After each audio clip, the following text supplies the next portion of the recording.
На этой неделе состоялся очередной This week, раунд another мирных round of peace переговоров, talks took place, которые which all все sides стороны described as показали как productive, продуктивные, но без видимого прогресса but по without ключевым visible progress вопросам, on key issues, территориям и territories, and гарантиям security guarantees. безопасности. Кроме того, In встреча addition, прошла the meeting took на place against the фоне backdrop of continuing продолжающихся attacks on атак Kiev. на Киев.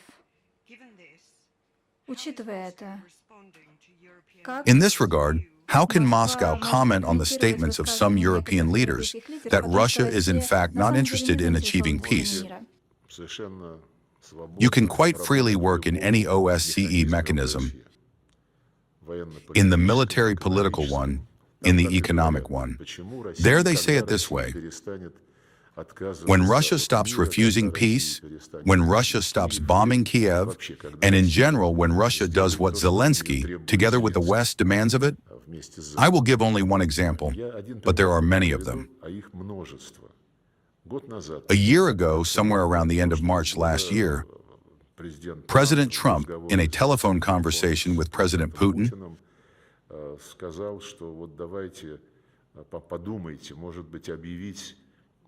proposed declaring a one-month energy truce on the condition that both sides of the conflict would not attack energy infrastructure. President Putin immediately in that same conversation agreed to this. We announced this truce, and for a month we did not touch Ukraine's energy facilities. Ukraine, for its part, kept silent regarding this proposal of Washington. During that month, more than 130 attacks on Russian energy facilities were recorded. These attacks continued, including against absolutely civilian objects not connected with energy, residential buildings, passenger trains, and much more.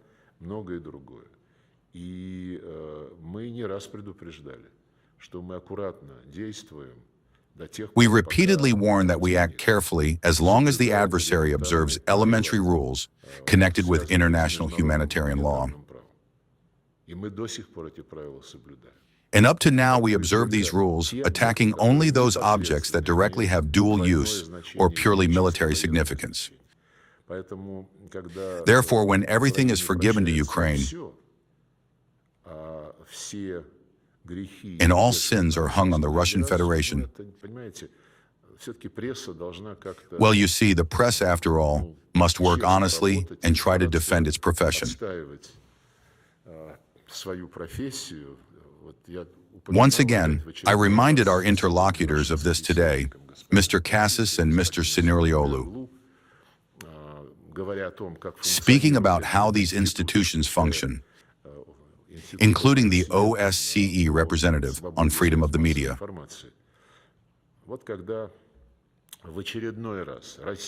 When once again Russia agreed to conclude a peace treaty with Ukraine, already after the Minsk agreements, when NATO and the US rejected our proposal for a new European security system, when the special military operation began, we had no other choice. When after 2 or 3 weeks the Ukrainians proposed negotiations, we agreed to them. And at the beginning of April 2022 in Istanbul, we agreed to support the principles of a settlement that were proposed by the Ukrainian side. 2 or 3 days after this document with the principles had been initialed, the tragedy in Bucha took place. When a BBC group arrived and began to show the central street of this populated locality. Not in basements, but right on the central street, dozens of neatly laid out corpses. A commotion was raised, forgive me the pun, around this populated locality of Bucha. Immediately, without any investigation, a new package of sanctions against the Russian Federation was announced. This was in April 2022. Since then, we have been asking the UN Secretary General, in the course of my public speeches in the UN Security Council, We ask all journalists who are accredited in New York at the United Nations, whom I regularly meet when I'm there to hold press conferences. We also ask the OSCE leadership. The question is simple.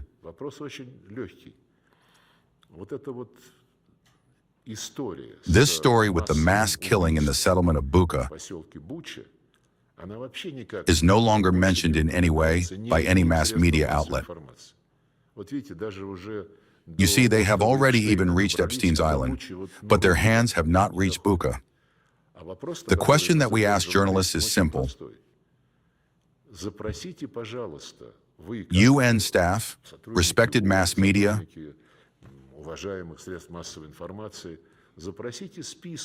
request the list of the surnames of those persons whose bodies were shown 4 years ago on the BBC television channel. I approached them. I know many in New York who are accredited to the United Nations. I directly reached out to my old acquaintances and said, guys, you have your journalistic pride. You dig into anything. In particular, it is fashionable to dig in with the question of why Russia is not interested in achieving peace. This is an abstraction that can be answered infinitely, just as this question can also be asked infinitely. Here's a very simple thing. Who was killed in Bucha? Why is it impossible to obtain the names?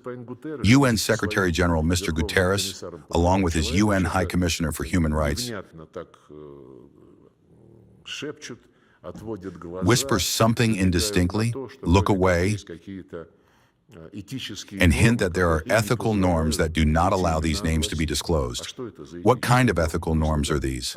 Let them then explain why they do not do it. Again, I appeal to journalists, primarily Western ones, because this scandal was blown up precisely in the Western media. Try and ask the question to the Ukrainian leadership or the leadership of the BBC television channel. They surely know whom to contact to recall the details of that story.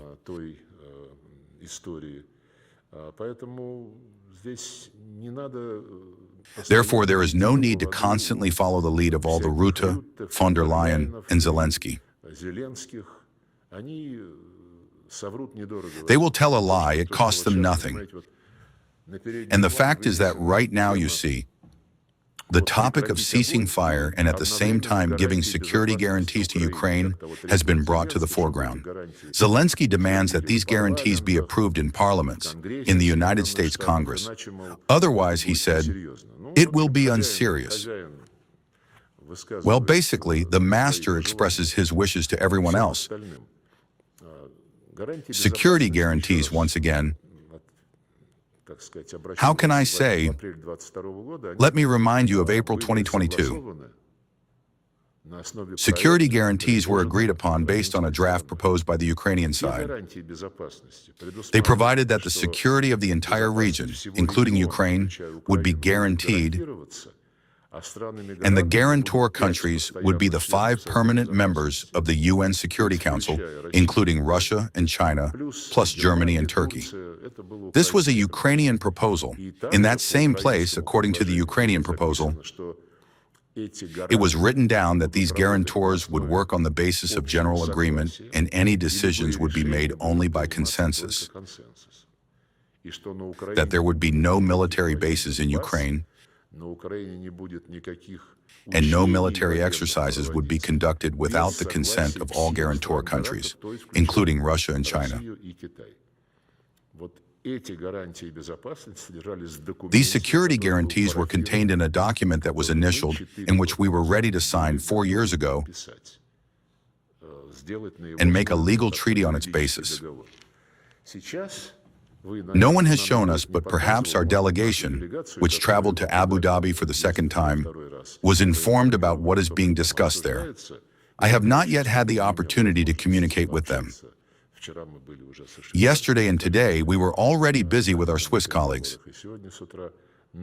But what is being leaked to the press, and what was not even leaked but rather stated by Rutte, while speaking in the Parliament of Ukraine, the Verkhovna Rada, signifies that an intervention is being prepared. He said that security guarantees provide for automatic actions by a coalition of the willing, at one stage independently, and at another, already with the support of the United States, and that Britain and France are ready to station their troops on Ukrainian territory. This is exactly the opposite compared to the collective guarantees that were agreed upon by us and the Ukrainians in April 2022. Then it was honest. But now these are security guarantees for that regime which the West wants to preserve at any cost, as long as it continues to try to bite the Russian Federation and as long as it continues to provide its territory for the deployment of Western weapons aimed at Russia. It is clear that the conversation is not serious. Few people now remember that period. You know, this inconvenient question about Bucha, why the names are not given,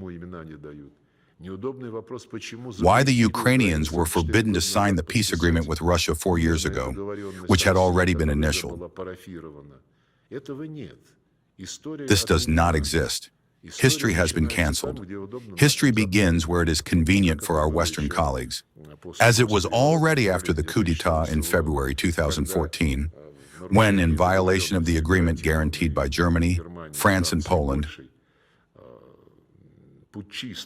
the putschists in the morning seized administrative buildings, declared themselves victors, and began hunting for the then president of Ukraine, Yanukovych. They sent their first loud signal about themselves on the day of the seizure of power, saying that they would cancel the status of the Russian language. Secondly, they sent militants to storm the building of the Supreme Council of Crimea. Then the Crimeans said that they did not want to have anything in common with them, held a referendum, declared independence, and joined the Russian Federation. When the West, before the special military operation, began to discuss the Minsk agreements, all the created formats, the role of the OSCE, they constantly said that everything began with the fact that we occupied, annexed Crimea. We said, wait a minute, what about the state coup in defiance of the guarantees that the members of the European Union gave? No, they said, this is not important. What happened before the referendum in Crimea, all of that is canceled. The West is ashamed, or perhaps not ashamed, and by its usual habit does not want to speak on a topic where it has no arguments. Therefore, it is necessary to see history in all its diversity, including the root causes of all conflicts. I will finish with a quotation. We also discussed this with our interlocutors today. In recent years, the People's Republic of China has put forward a number of major initiatives: the Global Governance Initiative and the Global Security Initiative.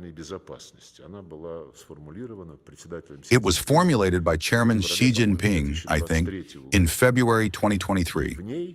It contains, without reference to any specific situation, a principle for the settlement of any conflict. One of these principles is clearly formulated. When approaching any conflict, it is necessary to carefully and specifically examine its root causes. Having determined its root causes, to concentrate all efforts on their elimination. Only on such a basis can conflicts be settled. We fully agree with this assessment of the leader of the People's Republic of China. It is precisely this approach that we apply with regard to the conflict that was being created by our Western colleagues for many years by turning Ukraine into anti-Russia, into an instrument of war against our country. The meeting was useful. I hope that all our discussions will not be in vain. Thank you.